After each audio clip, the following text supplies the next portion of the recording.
this video, we will discuss about the mechanism of action, pharmacokinetics, adverse effects, as well as the therapeutic uses of sulfonamides. So sulfonamides belongs to broad spectrum antibiotics, and these are bacteriostatic agents. So whatever the plasma concentration of the sulfonamides, it is exerting the bacteriostatic action. Even though you may get the bactericidal concentrations in the urine, the systemic concentration is responsible for the bacteriostatic action only. So generally they are labeled as bacteriostatic drugs. And the mechanism of action includes these sulfonamides, they can inhibit the folic acid synthase. So this is the main mechanism of action. So they are responsible for inhibiting the folic acid synthase enzyme in the bacteria. So this folic acid synthase, it is responsible for the synthesis of folic acid, and this folic acid in turn convert into tetrahydrofolic acid. The tetrahydrofolic acid or tetrahydrofolate is an essential compound in the bacteria for the synthesis of purines as well as amino acids. So once the sulfonamides are inhibiting this folic acid synthase, what happens? The bacteria become becoming unable to synthesize the proteins as well as synthesize purines, so which are responsible for the nucleic acid synthesis. So that what happens, the bacterial metabolism is interfered because of the sulfonamide action, and then there will be inhibition of the growth of the bacteria. So that is the mechanism of action of sulfonamides. So here if you see, so this from this you can easily get the mechanism of action in the bacteria. So if you see in humans are having the dihydrofolic acid. So from the diet we are getting the dihydrofolic acid. But many of the bacteria cannot have the folic acid directly, so they have to synthesize the folic acid. So for the synthesis of folic acid, they will in those bacteria you will have this particular metabolic pathway, that is PABA, para-aminobenzoic acid, pteridine residues and glutamate. All these three are the precursors for the folic acid.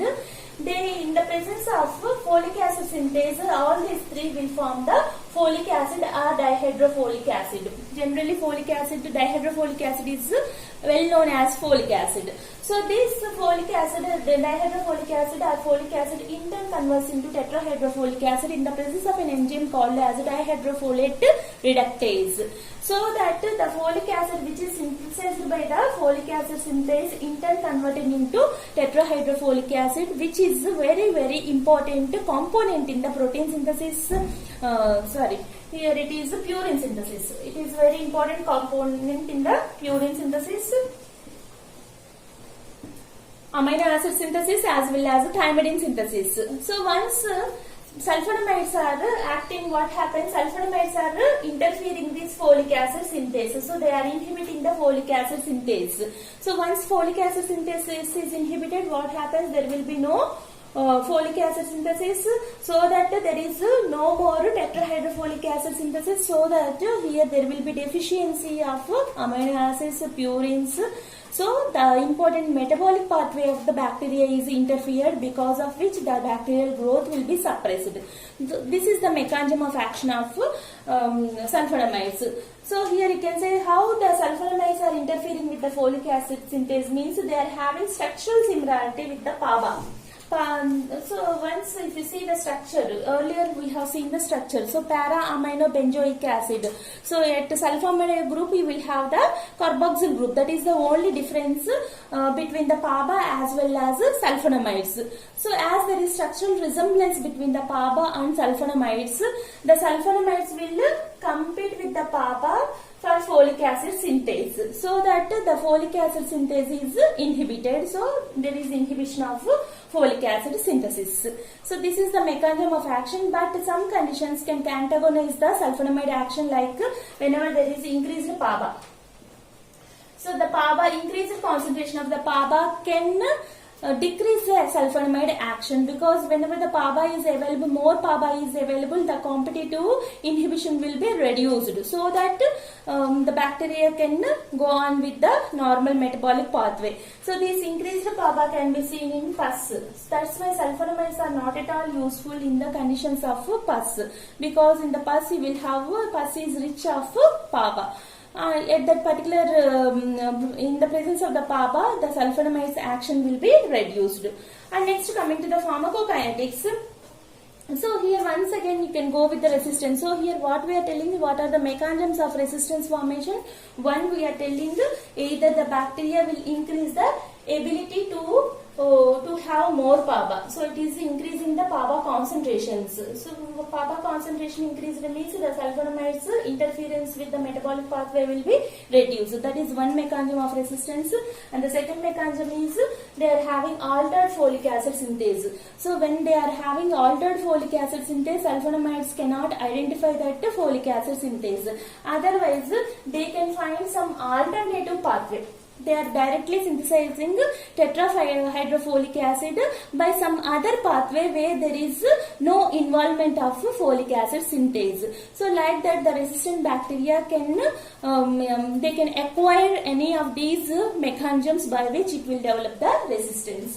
And if you see the pharmacokinetics, all the sulfonamides can be taken orally, that is systemic, those which can be useful for the systemic infections can be taken orally, having good oral bioavailability, that is some 60 to 70% bioavailable, and 50% of the drug is protein bound. Sulfonamides are the drugs which are having the protein bound nature. Metabolism is generally acetylation, and they are undergoing glomerular filtration, that is urinary excretion is their excretion mode. Adverse effects, the simple and very common adverse effects are nausea, vomiting, epigastric pain, which you can see with so many drugs. But if you see the characteristic adverse effects of these sulfonamides, crystalluria. So sulfonamides are the acidic compounds. So whenever the urine is, the pH of the urine decreases, there can be the formation of the sulfonamide crystals. It is leading to the crystalluria, which in turn may be responsible for the nephrotoxicity. And sulfonamides, as any other antibiotic, sulfonamides are also responsible for causing hypersensitivity reactions, where you can see the rashes, drug fever, as well as you can have some angioedema like conditions, and it is showing a characteristic hypersensitivity reaction which is called as Stevens-Johnson syndrome, where you can have the erythematous lesions on the skin. Along with that, it can show some hemopoietic disturbances, especially in the patients who are having G6PD deficiency. The patients who are having the G6PD deficiency, in those people sulfonamides can precipitate hemolytic anemia. Along with that, one more thing is kernicterus. So especially in the infants, it may cause the kernicterus. Neonates and infants, it may lead to the kernicterus, because the sulfonamides, as they are having the protein bound nature, they are able to displace other compounds which are having the protein bound nature. So here, because of that ability, they will displace the bilirubin, and bilirubin, that unconjugated bilirubin, can easily cross the blood-brain barrier in the neonates who are having a weakly developed blood-brain barrier. So that the entry of that bilirubin in the kernicterus in the infants may precipitate the kernicterus in the neonates and infants.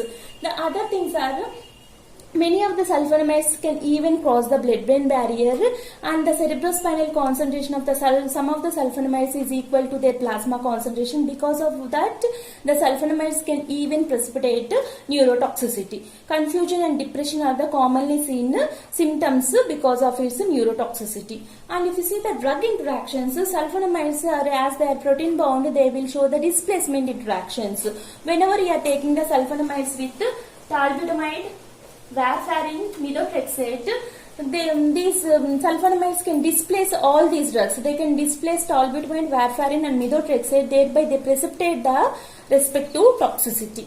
And if you see the other displacement interaction, where sulfonamides are displaced by the other agents or other drugs, phenylbutazone, salicylate and probenecid. So all these three classes are three drugs. They can displace the sulfonamides, and they will increase the toxicity, or they will increase the activity of the sulfonamides. And here the sulfonamide activity is decreased whenever you are taking the sulfonamides along with the local anesthetic which is having the PABA. Many of the local anesthetics are having PABA, para-aminobenzoic acid, in their structure. So whenever you are taking sulfonamide along with the PABA containing local anesthetics, the sulfonamide action will be reduced. Already you know PABA is antagonizing the action of sulfonamides. So these are different adverse effects. So coming to therapeutic uses. So once if you are familiar with the spectrum, you can easily remember the therapeutic uses of sulfonamides. As we are telling, they are having broad spectrum activity. Sulfonamides can be used in many infections. Of course, nowadays we are not going with the monotherapy, as well as their use is very much limited.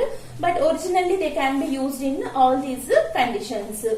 So they can be used in the treatment of various urinary tract infections.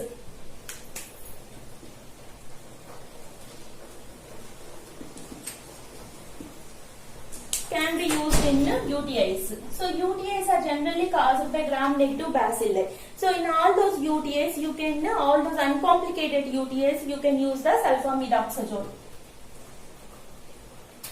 Sulfamidoxazole is the drug of choice in many of the infections, and nowadays we are using sulfamidoxazole in combination with others, or in very few countries there is monotherapy of this. Almost monotherapy is obsolete now, generally available as in combination with other drugs.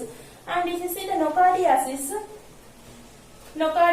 is the infection caused by Nocardia species. So sulfamidoxazole it is used in high doses. So you can simply remember that sulfamidoxazole is the only drug which is having some therapeutic use nowadays. And along with that, you can use the topical sulfonamides are still in use. Toxoplasmosis. In treatment of toxoplasmosis, because sulfonamides are effective against Toxoplasma gondii, so that they can be used in the toxoplasmosis treatment. But here a combination therapy along with pyrimidamine,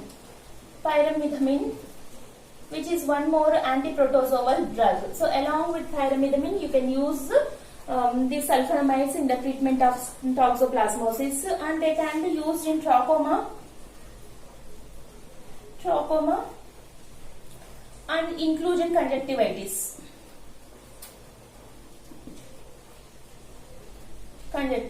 So here if you see, the trachoma is the disease which is caused by the chlamydial parasites, and also inclusion conjunctivitis is also caused by the chlamydial parasites. Here also you can go with tetracyclines are the drug of choice, but as alternative drug you can use the sulfonamides. Alternative to tetracyclines, you can use them. And it can be used in lymphogranuloma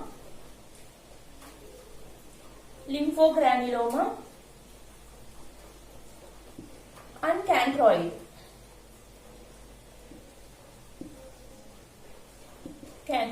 So these are generally caused by H. ducreyi. So in that the infections also you can use. And as it is effective against Plasmodium falciparum, you can use it even in malaria, but generally in combination. Here you can use sulfadoxine. In all other cases sulfamidoxazole, but here sulfadoxine.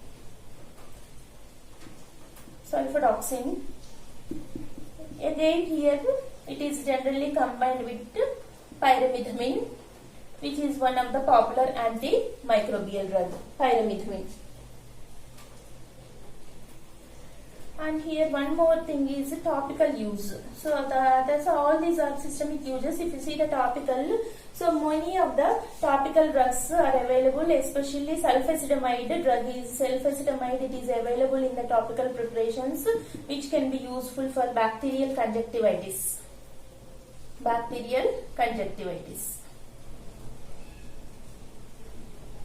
And you can even write the ulcerative colitis, where you can use the sulfasalazine. So these are various therapeutic uses. So in many of these, so still in these cases you are using the sulfonamides as a monotherapy in very few diseases, as well as in mostly we will go with the combination therapy. So it is in some underdeveloped countries still we are using the sulfonamides in these cases.